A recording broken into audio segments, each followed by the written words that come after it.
guys, and welcome back to the Daily Racing Show here at RacePlazaMedia. My name is Pia. My name is Milan. And today, or right now, we're going to talk about racing news that we've come across this week.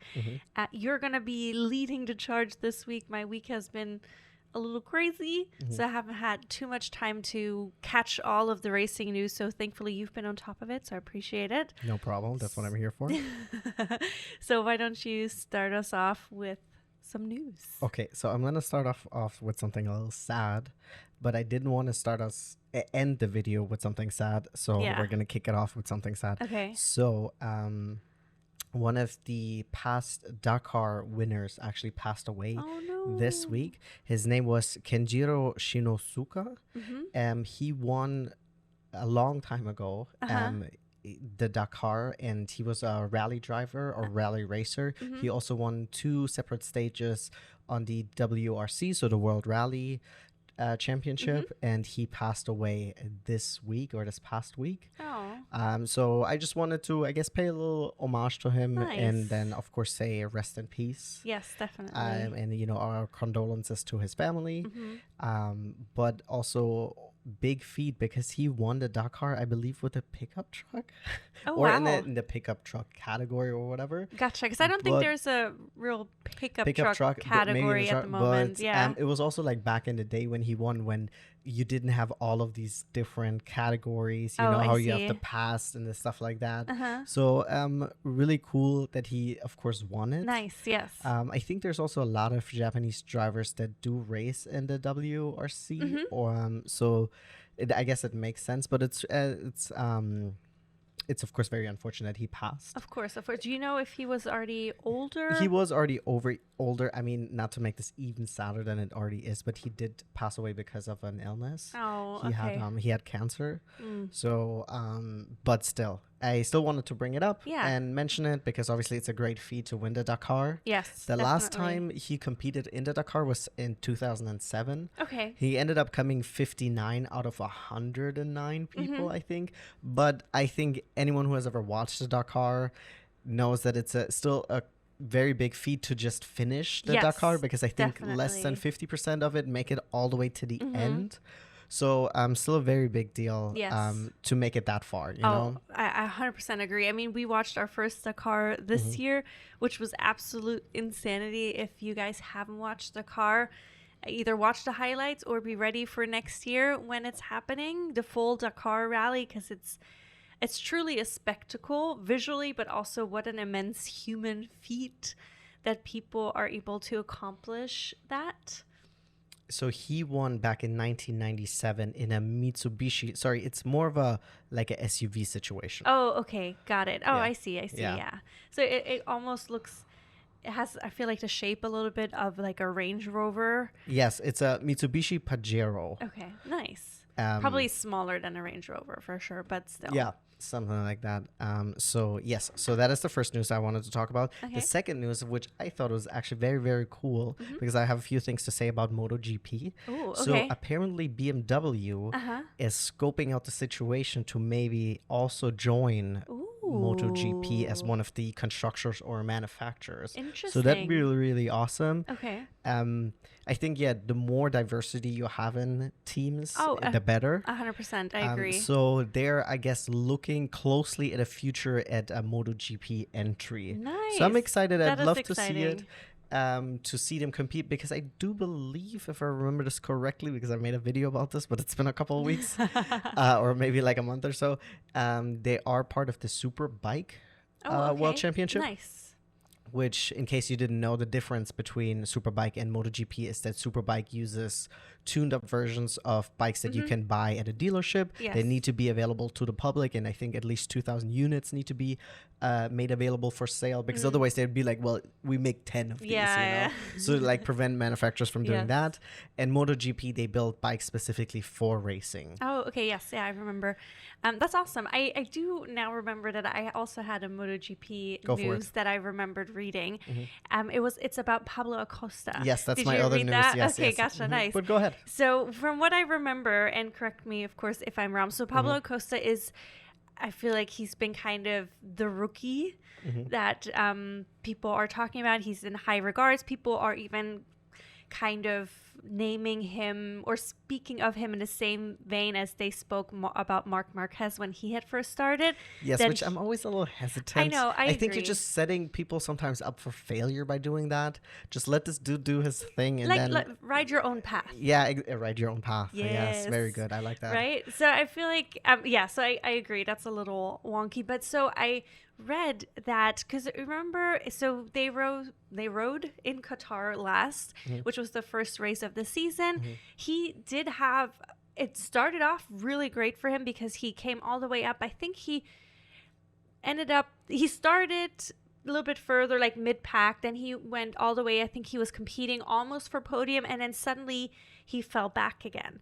And then the theories were at first, maybe it was like tire, is it also called tire degradation? Yeah, tire wear. Tire wear, that it might have been that issue as well. That he was just riding too harsh, aggressively, and then he was not conserving his tires enough. Exactly. But then I remember also the commentators were saying, and we had talked about it in our race recap as well, that he was doing something with his arm, that they were like something about like an arm pump or something. And I thought that it was like a technical thing, like a bike situation. Yeah. But now apparently, so it's not 100% certain yet from what I've read. Excuse me. So it's, there's a potential ability or possibility that he will need to get surgery. Correct, yeah. Because of arm pump. I guess it's what it's called. It's a very common thing that happens to a lot of MotoGP riders. Apparently all of the veterans on the field have already had the surgery. It's to kind of allow better blood flow in the arm again, if I'm not mistaken. I'm assuming probably like repetitive, like same motions and stuff like that. Well, so apparently, if I'm not mistaken, oh gosh, I feel like I've said that now 3 times, if I'm not mistaken.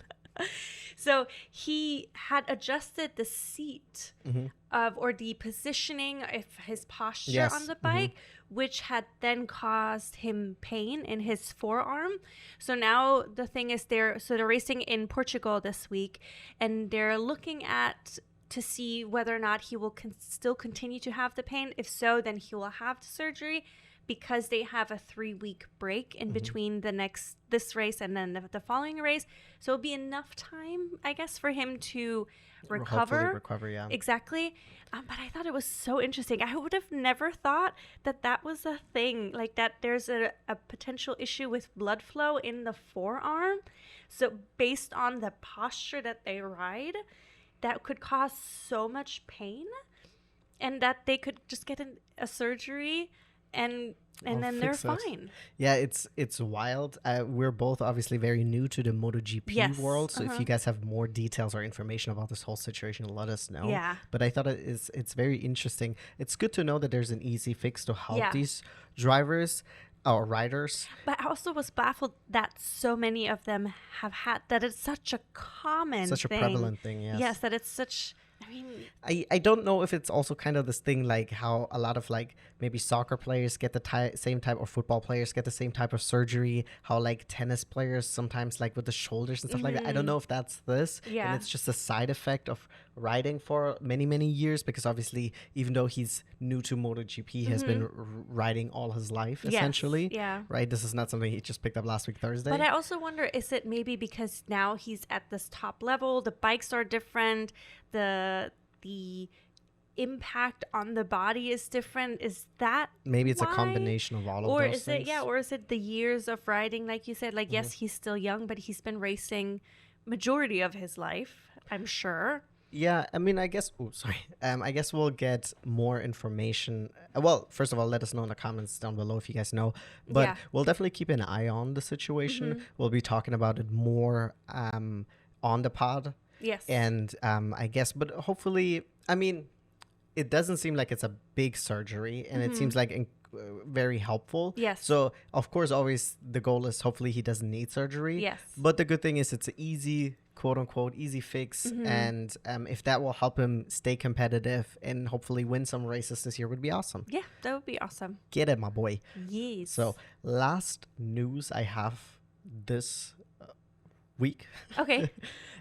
Is that We all know we all know if you guys are familiar with Formula One, a former 4 times world champion, fellow German, Sebastian Vettel is not returning to F1 as far as we know. However, he has been testing the Penske Porsche hypercar or a prototype for their WEC team. Yes, the Porsche 963. Yes, he's been testing it, I believe, in Spain.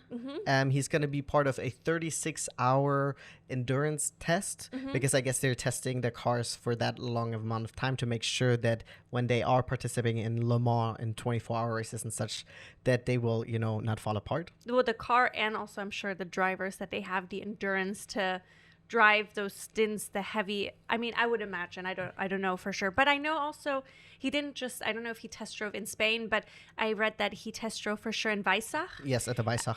Just the this Porsche past track. Yeah, just this past Thursday, which I read he was very excited about because he's been such an endurance fan for a long time, and he. Sorry, I just want to say one thing. If you're not a German speaker, it's the end of Weissach is soft. It's not or anything like it. It's very soft. You don't have to be aggressive about it. I know German has this thing that people think it's very aggressive, but no, it's actually very soft. Yeah, and I think it's. I mean, of course, it depends on the region you're from, but I feel like it's usually people confuse it with Swiss German. Yes, they do a lot more. They're a little bit more throaty, a little bit more. They do a lot more rougher. Thing than like German. Yeah, I feel like a lot. I mean, this is really off topic now, but a lot of people are surprised when they hear me or us speak German with each other, that they're like, oh, that actually sounded quite nice. I'm like, yes, German does not sound. People, like, I think a lot of times people also, if they see anything, it's also the Trevor Noah bit a lot of times, and he's making fun of this very harsh way of talking. Yeah. But he's imitating a certain person that is also speaking in a way that a lot of, like, Germans really don't speak anymore, because this is like, what is this, like 80 years ago? Yeah. And then he's speaking in a way to, obviously he wants to like motivate the people that rile up the crowds. Exactly the way he's talking to. So it's not a common way of speaking, and it's not really a way.